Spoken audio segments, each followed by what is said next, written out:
धन्यवाद सब लोगों का, बहुत धन्यवाद। ये ऊर्जा इसलिए भी है कि डॉक्टर राम मनोहर लोहिया जी के नाम का ही ये संगठन है, लोहिया वाहिनी। और दूसरा, एनर्जी इसलिए ज्यादा दिखाई दे रही है कि उनका रंग लाल है ड्रेस में।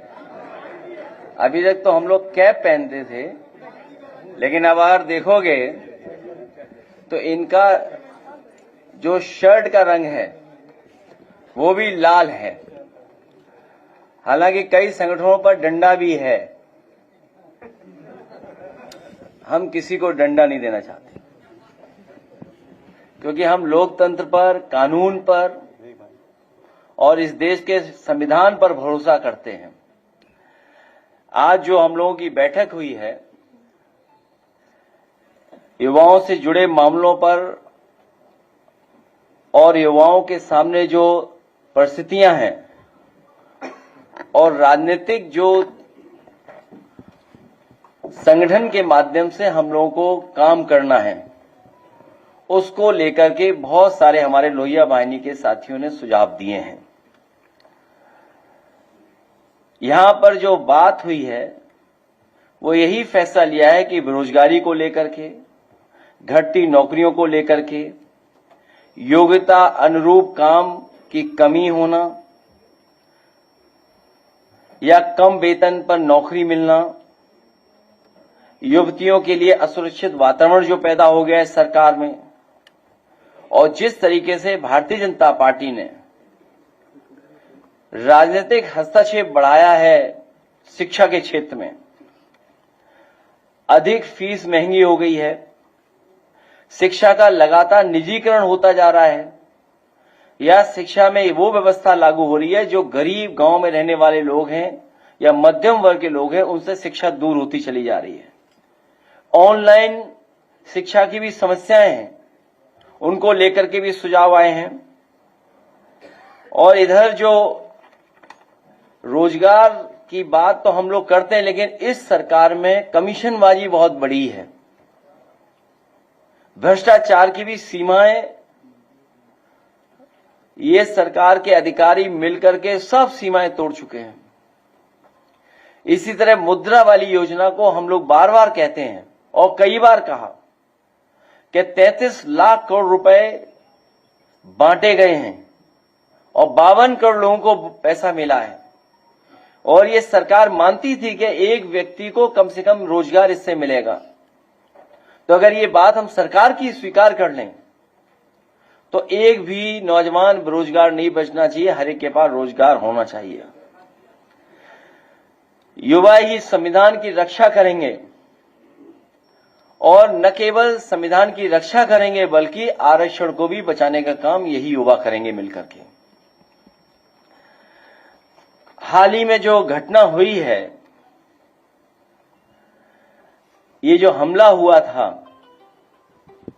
ये हमला इसलिए भी हुआ है कि सुमनजीत दलितों को कुचलने वालों के खिलाफ आवाज उठाने के लिए बुलंदशहर के उस सुनहरा गांव में जा रहे थे, जहां सत्ता सजातियों ने कुछ दलितों को कई बार बेरहमी से रौंदा था, जिसमें एक दलित महिला की मौत भी हुई है और कई बुरी तरह घायल हुए हैं।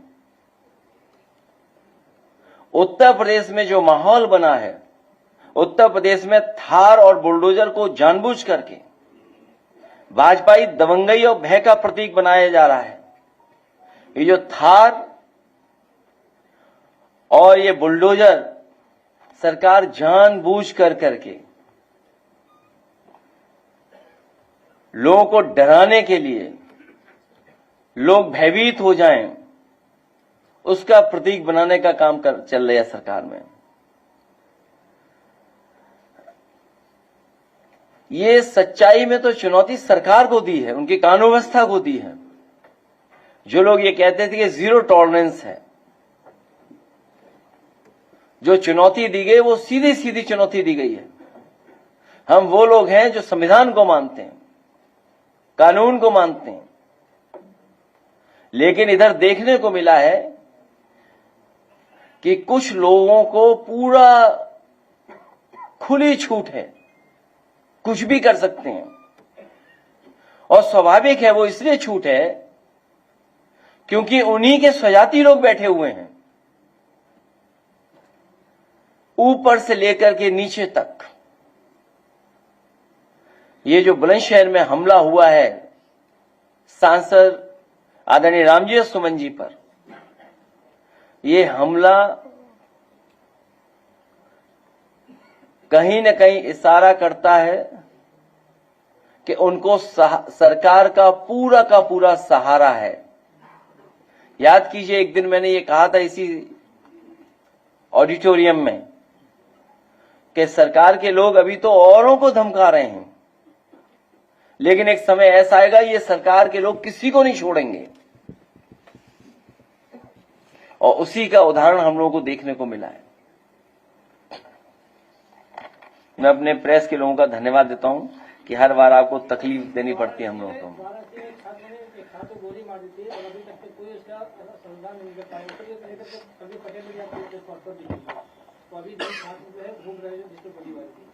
देखिए,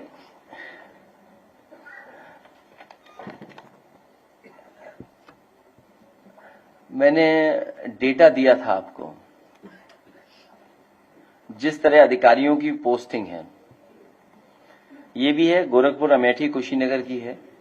ये डेटा देख लीजिए आप, वो आप समझ गए होंगे कौन ज्यादा है कौन कम है, बताने की जरूरत नहीं है। अभी मैं कुशीनगर होकर के आया था, जो मुझे जानकारी मिली है वहां से, आईपीएस पीपीएस अधिकारी कुशीनगर जिले में पीडीएस समाज का केवल एक है। कुशीनगर जिले में पीपीएस और आईपीएस अधिकारी केवल एक है, एक, आप समझ लीजिए। और फिर जो घटनाएं आप बता रहे हैं, तो जो हमला अभी हुआ था आदरणीय रामजी सुमन जी पर, वो उन्हें डराने के लिए हुआ था, डराने के लिए। और ये हमला कोई पहली बार नहीं हो रहा है। ये सरकार का सपोर्ट है, डीजीपी साहब का सपोर्ट है। जो मुख्यमंत्री जी हैं और डीजीपी एक ही तरह के हैं लोग, इसलिए समर्थन है।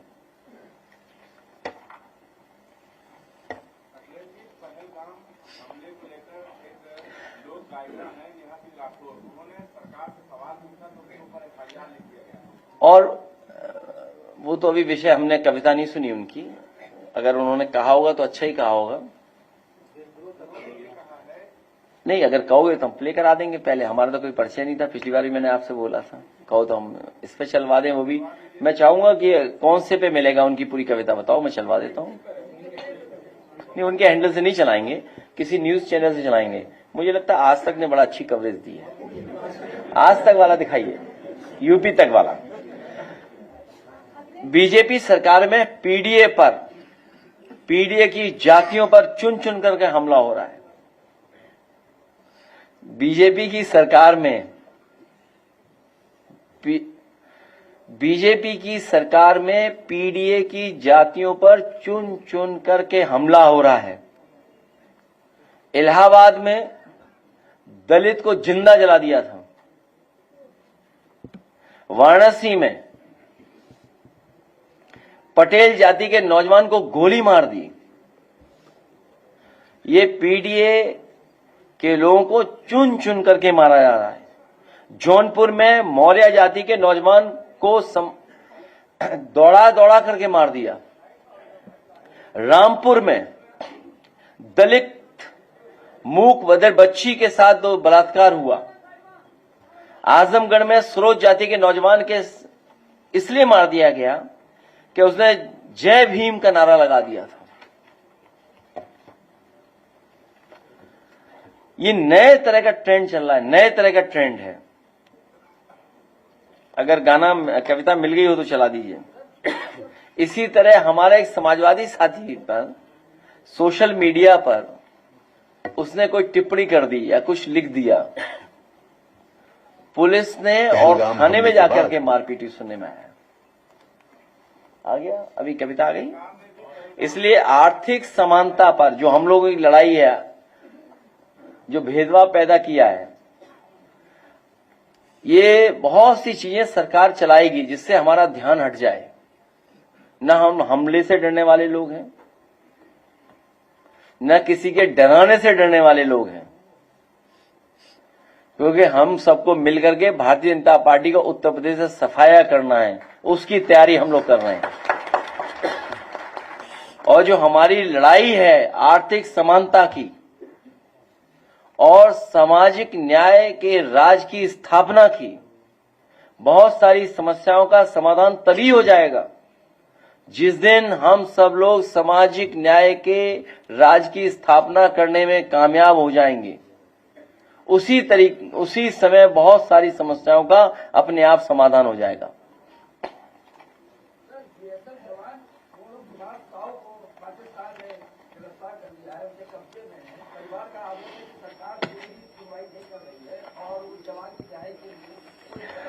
सरकार को पूरी जिम्मेदारी के साथ और जो भी अपने डिप्लोमेटिक चैनल्स हैं, सब तरह के डिप्लोमेटिक चैनल्स का इस्तेमाल कर करके दबाव बना करके उसको छुड़वाना चाहिए।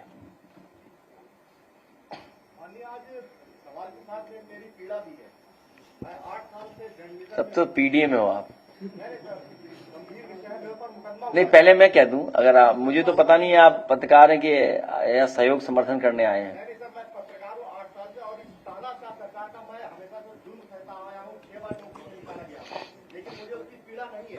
मैंने पहलगाम हमले पे सवाल पूछे थे, लेकिन उस सवाल के बाद मेरे ऊपर आईटी एक्ट में मुकदमा दर्ज करा गया है 67 के तहत, 352 के तहत। उसकी भी मुझे पीड़ा नहीं है मुकदमा होने के बाद।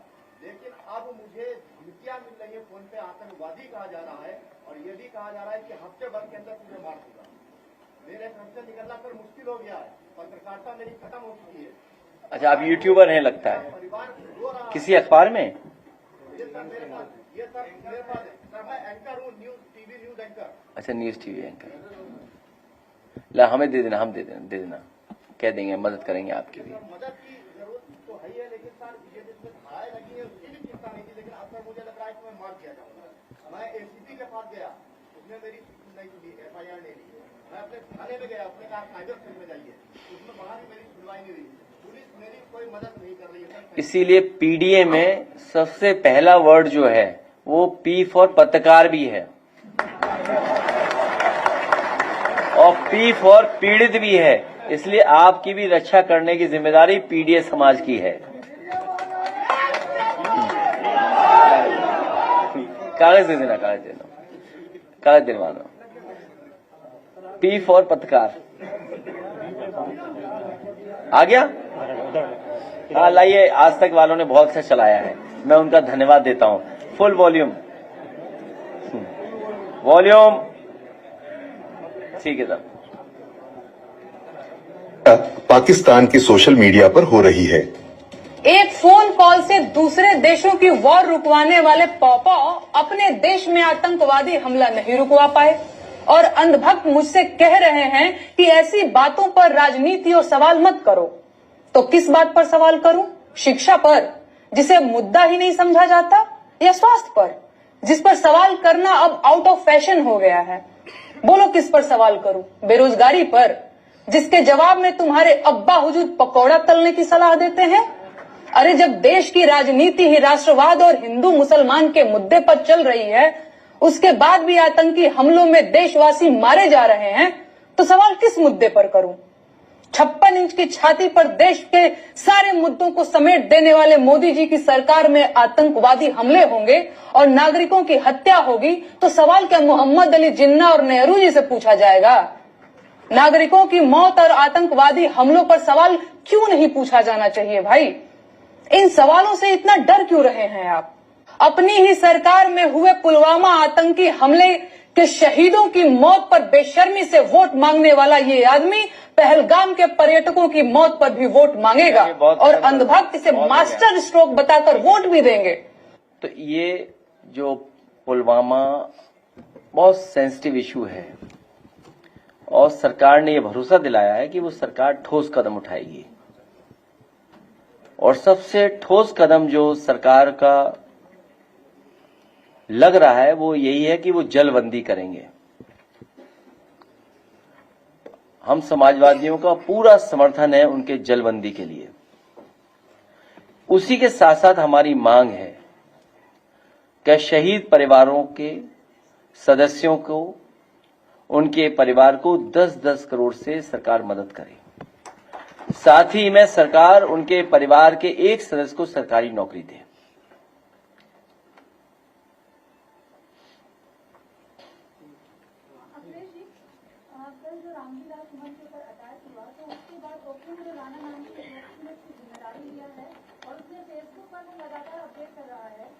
कोई पत्रकार कुछ लिख देता है तो फौरन उसका अकाउंट देख लिया जाता है, लेकिन वो लगातार 20 अप्रैल को लिख देता था।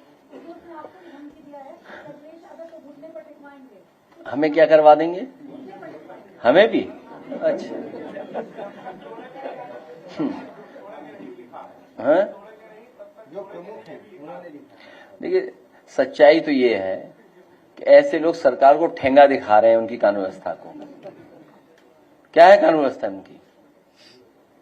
इसका मतलब जो व्यक्ति ये बोल रहा है, चुनौती दे रहा है, वो हमें चुनौती नहीं दे रहा है, वो मुख्यमंत्री जी को चुनौती दे रहा है, डीजीपी साहब को चुनौती दे रहा है, वो हमें चुनौती नहीं दे रहा है।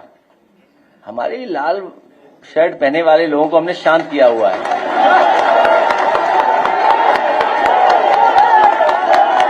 ये चुनौती हम लोगों को नहीं दे रहे हैं। और सच्चाई तो ये है कि जितने भी एक मिनट ये जो चुनौती दी जा रही है वो जो वर्दी पहने लोग हैं, ट्रेनिंग पाए लोग हैं, हम तो पॉलिटिकल लोग हैं। ये चुनौती हमें नहीं मिल रही है, ये चुनौती मिल रही है वर्दी पहने हुए ट्रेन लोगों को।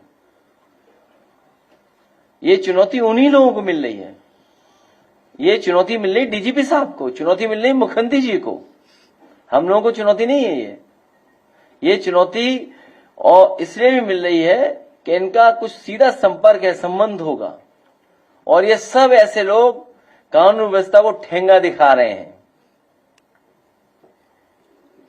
ऐसी कार्रवाइयों पर बहुत सारे क्षत्रिय नेता समर्थन कर रहे हैं, जिसमें आपके एक पुराने सहयोगी राजा भैया थे। मंत्री राजा भैया बोलते तो अच्छा लगता। यही सम्मान है उनका, मंत्री नहीं रहे।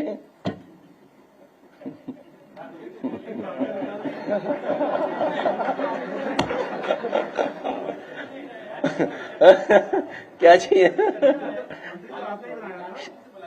किसकी? नहीं मेरी जानकारी में नहीं है, मेरी सच में मेरी जानकारी में नहीं है।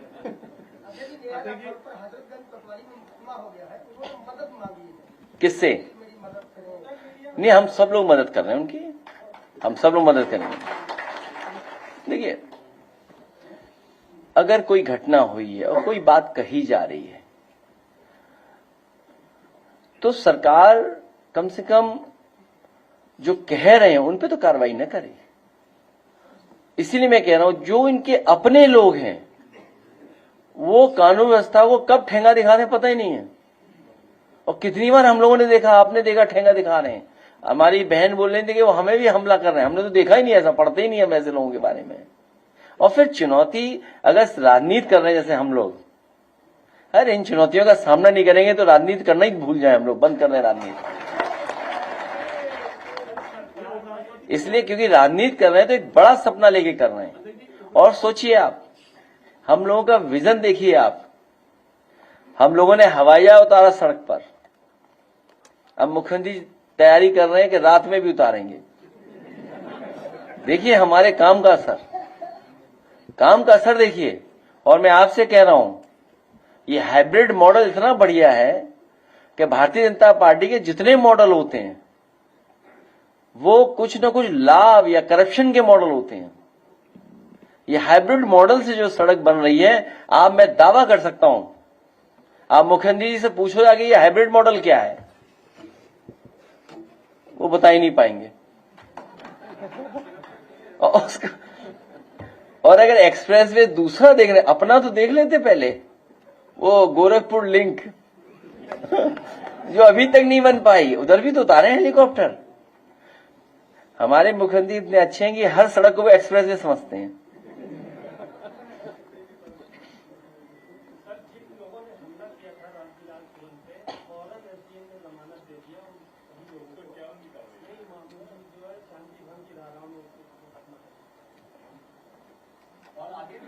हम तो ये कहते हैं ना, ऐसे लोगों से कहते हैं ना कि भाई हमें भरोसा है संविधान पर, कानून पर।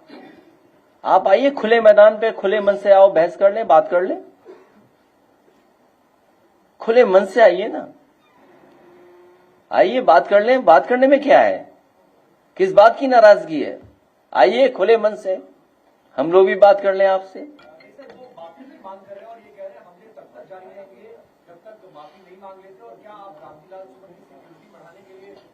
देखिए, हम लोकतंत्र पे भरोसा करते हैं, कानून पे भरोसा करते हैं, संविधान पे भरोसा करते हैं, और खुले मन से बात करने के लिए हम लोग तैयार हैं। बताइए, खुले मन से बात करोगे? और मैंने कहा, कई बार कहा, फिर दोहराता हूं, अभी जरूरत है सीमा पर सेना की,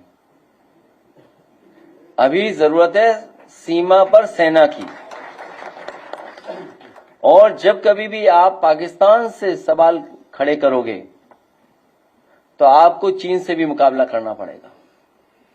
कई जो अखबार हैं इंटरनेशनल से लेकर के आपके हमारे महत्वपूर्ण अखबार हैं, कई राइटअप आए हैं, कई लोग चर्चा कर रहे हैं इस बात की कि जब कभी भी आप पीओके की तरफ देखोगे, पीओके की तरफ देखोगे, तो साथ में आपको चीन से भी मुकाबला करना पड़ेगा। इसलिए किस तरह की चीजें हैं, सेना की जरूरत सीमा पर है। अभी तो कितनी 24 सीटें खाली हैं कश्मीर में। मैं सेना से कहूंगा कि 24 सीटें भरवा दो कश्मीर की, ये जो सेना यहां घूम रही है।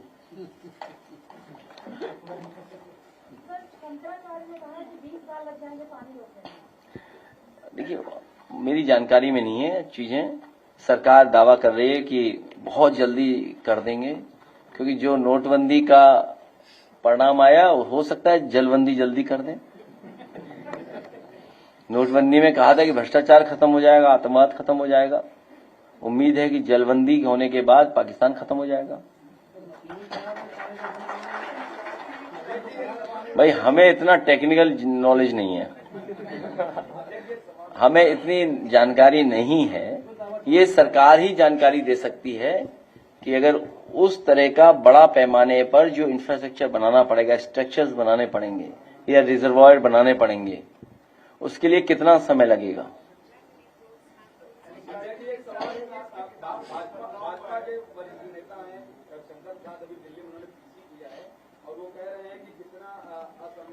बयान की पराकाष्ठा है कि अखिलेश यादव कह रहे हैं कि कानपुर पीड़ित के साथ हमारा कोई संबंध नहीं है, तो हम वहां नहीं जाएंगे।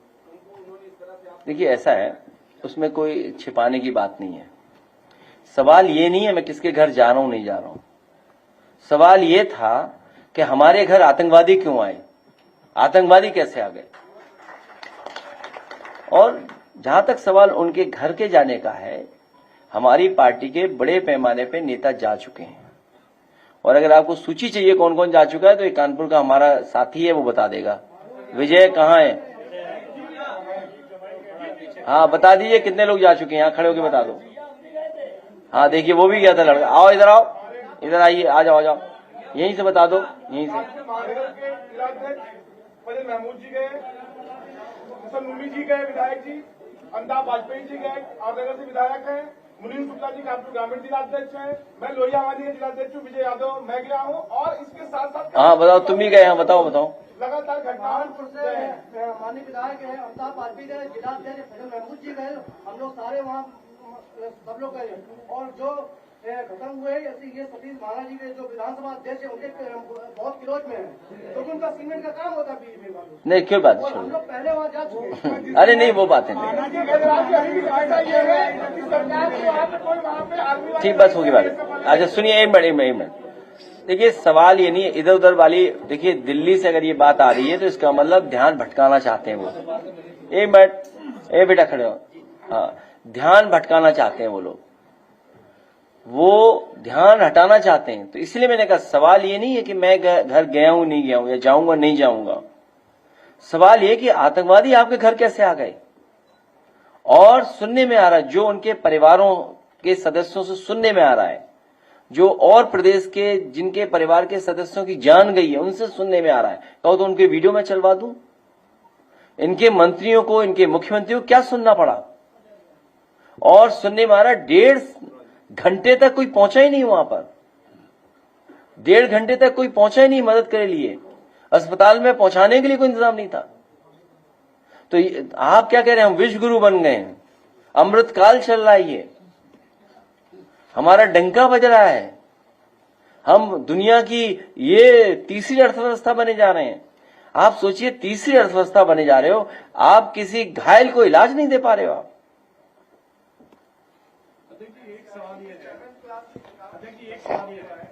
सुप्रीम कोर्ट ने भी हाल में कहा है राहुल गांधी को लेकर, वीर सावरकर को लेकर कि इस तरह की स्वतंत्रता सेनानियों पर टिप्पणी नहीं करनी चाहिए।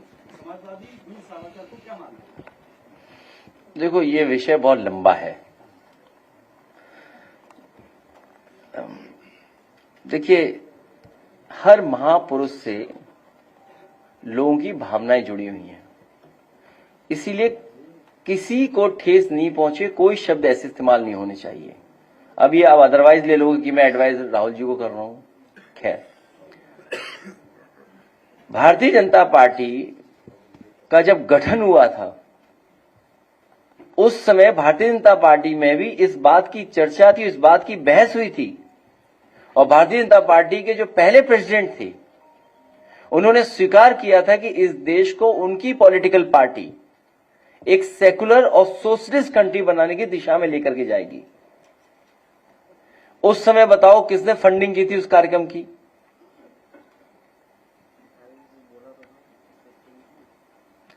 तो जो लोग सेकुलर और सोशलिस्ट कंट्री बनाना चाहते थे, आज बताइए वो कम्युनल हो गए कि नहीं हो गए? कितने कम्युनल हो गए? सोशलिस्ट की जगह वो कैपिटलिस्ट हो गए और इतना गैप पैदा कर दिया कि जिसकी आप कल्पना नहीं कर सकते। इतने बेरोजगार पैदा कर दिए इन्होंने और अर्थव्यवस्था इतनी खराब कर दी कि कुछ हाथों में सब कुछ चला गया। अगर उन हाथों में सब कुछ चला गया है तो आप कैसे, जो खाई पैदा हुई है अमीर और गरीब के बीच में, इतनी बड़ी खाई दुनिया में किसी देश में नहीं है जिस तरह से हमारे देश में पैदा हो गई है। ये बहुत बड़ा पुराना इतिहास है।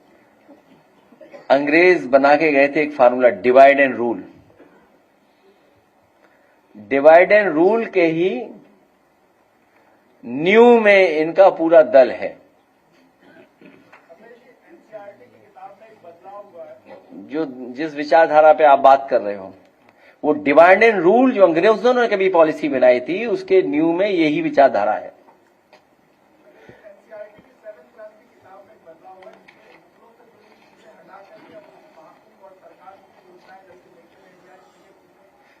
तो उसमें ये भी जोड़ देते कि ये डिजिटल कुंभ था, 66 करोड़ लोग कैसे आए थे ट्रेन बस अपनी गाड़ियों से, ये भी तो बता देते, डेटा भी तो दे दें उसका। भाई अगर 66 करोड़ लोग आए थे, 66 करोड़ लोग आए थे, तो बच्चा 7th क्लास के ये भी तो जानना चाहेगा कि 66 करोड़ लोग बस से आए थे, ट्रेन से आए थे, पैदल आए थे। अब जैसे उदाहरण दूं मुख्यमंत्री जी का, अखबार में ऐड दिया उन्होंने कि 17 एक्सप्रेसवे बन रहे हैं। हमने पूछा ये झूठ के एक्सप्रेसवे कहां बन रहे हैं 17? तो उन्होंने प्रचार बदल दिया, उन्होंने कहा कि 7 और 6 बन रहे हैं। तो 4 बोले सपनों में।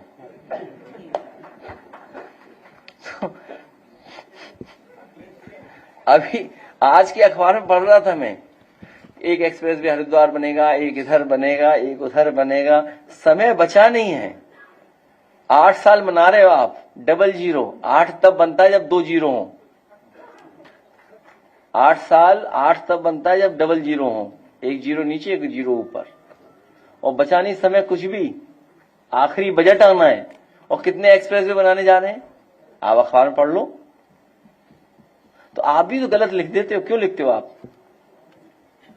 भी अखबारों में लिख देते हो। अच्छा, उनके हवाले तब ठीक है। अब जाने दो।